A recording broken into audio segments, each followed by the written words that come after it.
আপনি যদি খাঁটি মুসলমান হতে চান আপনাকে 1 নাম্বার মৌলবাদী হতে হবে। কি হতে হবে? 1 নাম্বার মৌলবাদী হতে হবে। আপনি বলবেন হুজুর এ কেমন কথা? এই পৃথিবীর সৃষ্টিকুলের মূলে আছে কে বলেন? মূলে আছেন কে? মূলে আছেন আল্লাহ, মূলে আছেন রসুল, মূলে আছে কোরআন, মূলে আছে হাদিস। যে ব্যক্তি কোনো একটি বিষয়ের মূলনীতিকে অনুসরণ করে তাকে মৌলবাদী বলা হয়। কি বলা হয়? যদি আপনি ডাক্তার হতে চান আপনাকে ডাক্তারির মূলনীতি অনুসরণ করতে হবে। যদি আপনি ইঞ্জিনিয়ার হতে চান আপনাকে ইঞ্জিনিয়ারের মূলনীতি অনুসরণ করতে হবে। আপনি যদি পাইলট হতে চান আপনাকে পাইলটের মূলনীতি অনুসরণ করতে হবে। আপনি যদি একজন সায়েন্টিফিক হতে চান আপনাকে সায়েন্টিফিকের মূলনীতি অনুসরণ করতে হবে। তা না হলে আপনি পারবেন না। কথা বলেন ঠিক কিনা?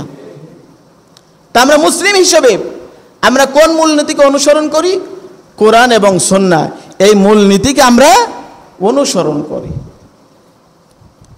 এজন্য মৌলবাদের মূল থিম হলো যে কোনো একটি বিষয়ের মূলনীতিকে অনুসরণ করে তাকে মৌলবাদ বলা হয়। আর আমরা মুসলিম হিসেবে কোনো মানবরচিত মূল নীতি থিম আমরা অনুসরণ করি না, আমরা আল্লাহর দেওয়া মূল নীতি থিমকে আমরা অনুসরণ করি। কথা বলেন ঠিক কিনা? এজন্য আমাদেরকে যে যাই বলুক, গালি দেখ, মন খারাপের কিছু নাই।